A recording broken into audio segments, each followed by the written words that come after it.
So hello and welcome to one of my craft videos. Slightly different today, not one of my kids' crafts, but a sewing craft instead. And quite a topical one because I've made some face masks for the coronavirus pandemic we're in at the moment. In the UK, of course, we're not being asked to wear masks as such, but perhaps as the lockdown is lifted, it's being suggested that we might, in some circumstances, decide to wear some form of face covering. So I've made these, and I've made different types. This is the first one I made. It's actually a bit too long, but this has got ties, and that's quite good if you haven't got elastic, or you don't like the elastic around the ears. The only thing I found with this is it's okay when I'm wearing a ponytail, because the straps come above the ponytail, and that holds it nicely.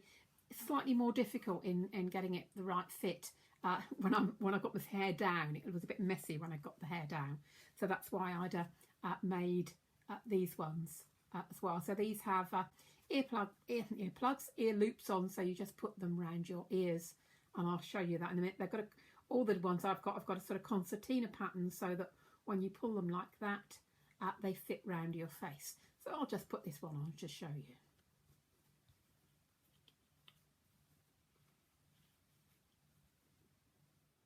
Well, okay, so I'll show you what I'm going to do. I always find this quite difficult with the camera pointed down like that to make sure you can see what I'm doing, but also the camera has been known to fall over in the past. So what you'll need for this, obviously you need some fabric. The best fabric is cotton fabric, I'm told, and a close woven fabric. Quilting cotton is ideal, but you know, if you haven't got that, any other type of close woven cotton fabric will do. Now I'm making mine with a sort of a different fabric on the front and back, and that's just what I've chosen to do because I've got quite a few scraps of fabric. You may not have that. Whatever you've got, use that. So I've got 2 squares of fabric here, and these are 25 centimetres by 16 centimetres, which if you're working in inches is 10 inches, and it's just over 6 inches, probably 6¼ inches. You could go to 6 inches, it'll just make it slightly smaller. So I've got the 2 pieces of fabric there, and I've got some non-woven interfacing. Now this helps to give an extra layer of fabric in the middle. It also helps to give it structure, to keep those pleats nice and crisp. And they are suggesting actually you might want something in the middle, a non-woven in the middle, to give that extra layer. So I've cut them all out the same size. And to make this one here, I'm going to put the fabric with right sides together. So the best side together. It's quite difficult sometimes on some fabrics to decide on the right fabric side. It's up to you. It's usually the one that's a little bit more shiny, whichever you think is right. Yes, that way I think. And then put the interfacing on as well. So the interfacing needs to be on the wrong side of the fabric, and I'm going to put it next to my plain one. Now, there's different types of interfacing. This is a medium weight non-iron-on one. You could use iron-on ones. For the first one I used an iron-on because I just happened to have iron-on interfacing. But I know I've also read since that someone suggested that the iron-on is slightly not so easy to breathe through. I'm just pinning this together lightly. You can see I'm using something called bag clips. That's because I use these for quilting, and I find them better than pins sometimes. I don't stab my fingers with them. So what I'm going to do is I'm going to take this to the sewing machine now. Once I've done that, just pinned it together, and I'm just going to, see I've pinned it along the edge. That's so that they're actually not in the way of the sewing that I'm going to do. Ooh, there we are. I might just put one in the middle there. And I'm actually going to sew now along the long edges with a seam that's about 1/4 inch, sort of ½ centimetre sort of size along the edge, just to give a very narrow seam along there. Okay, so you can see what I've done there. I've sewed along the edges there. What I'm just going to do now is trim away some of the interfacing.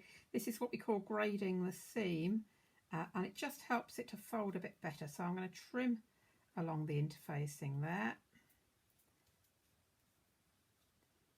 Right, I've trimmed the interfacing on both sides now, and I'm just going to turn it round so that we've got the right sides on the outside.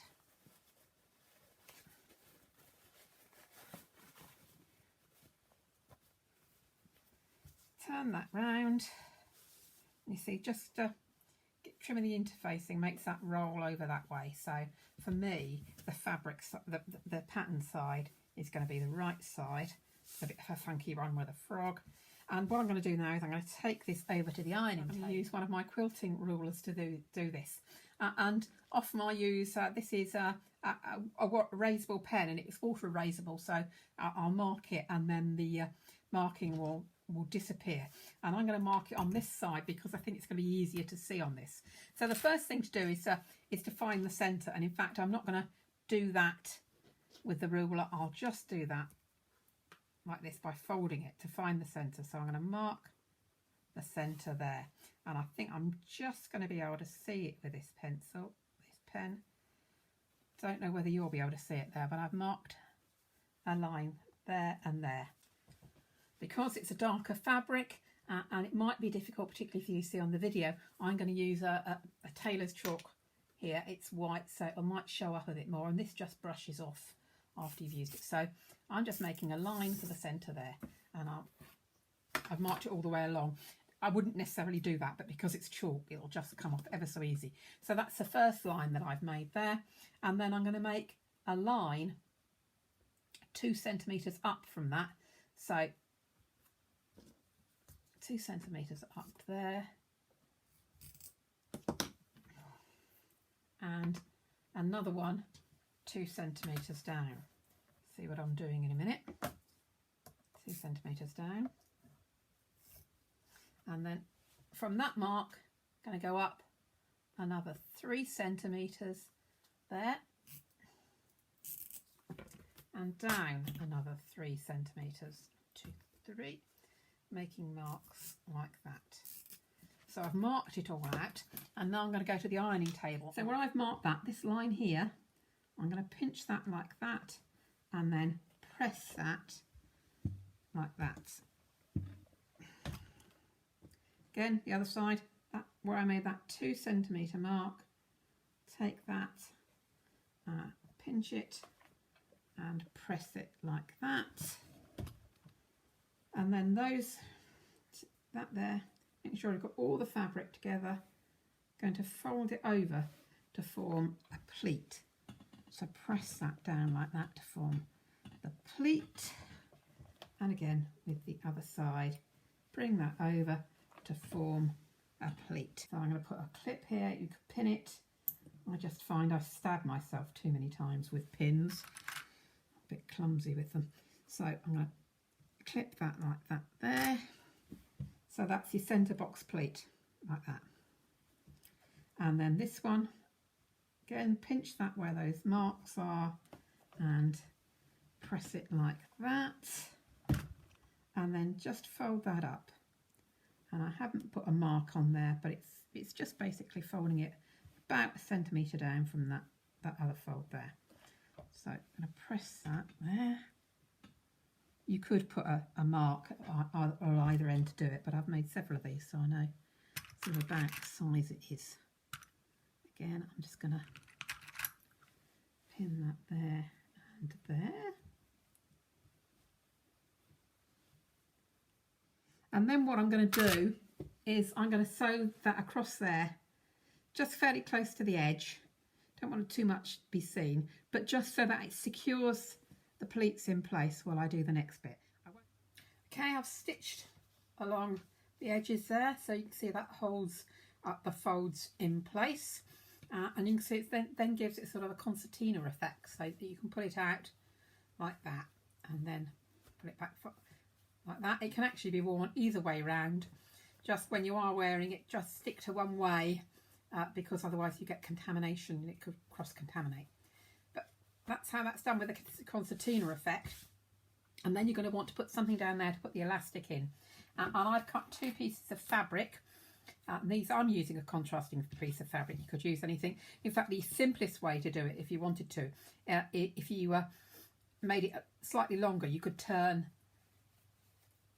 the edges in and make a hem there in order to put the elastic through it. Although it's quite bulky, which is why I decided to use a bit of fabric here. So I'm just going to offer it up there so I can see what sort of size I need, and I'm just going to make folds. This is a 10 centimetre by 5 centimetre piece of fabric here, and I'm just going to make a fold there and mark it with my thumb like that so I can see the right what size it's going to be, and then I'm going to take that to my ironing board and I'll iron it, and I'll show you how I'll iron it. Just do the same with the other end. They should be the same, but I just do it with the other end so you can see. Fold it, get it like that, fold it over like that, and then fold it over like that.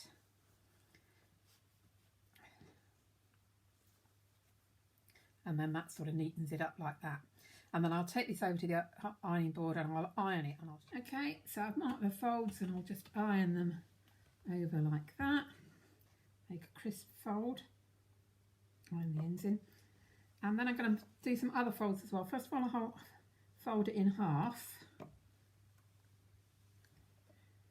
And then these edges I'm going to fold in towards the centre. Like that. So do that and then fold it in towards the centre. So now I'm going to attach this. You can see where I've got the folds there. And I'm going to put this so that the edge comes along there. Just going to clip it or pin it in place along there. Do both sides like that. And then I'll take it to the sewing machine and sew along that fold line there. Okay, so I've sewn along the fold lines. Now I'm going to put some elastic in. Now you could use any type of elastic you've got, but what I've got, used for my hair, and I bought a packet of about 50 of these not so long ago. So these are actually ponytail ties, and I'm going to use those because I think they're about the right size. So I'm going to fold that back to there and then put that in there. And then fold this around like that, making sure we've got the elastic out the way. Oops. And I'm going to try and pin that, or I'm going to use my clips, but so that making sure that the elastic is quite the way back there, so that when we sew, that doesn't get caught in there. And I've got some, I'm terrible at not trimming ends, so I've just got some ends of thread that I want to trim off there. I end up with all my stuff having to do this at the end because I'm terrible at not trimming ends. Here we are. So I've put a clip there and there.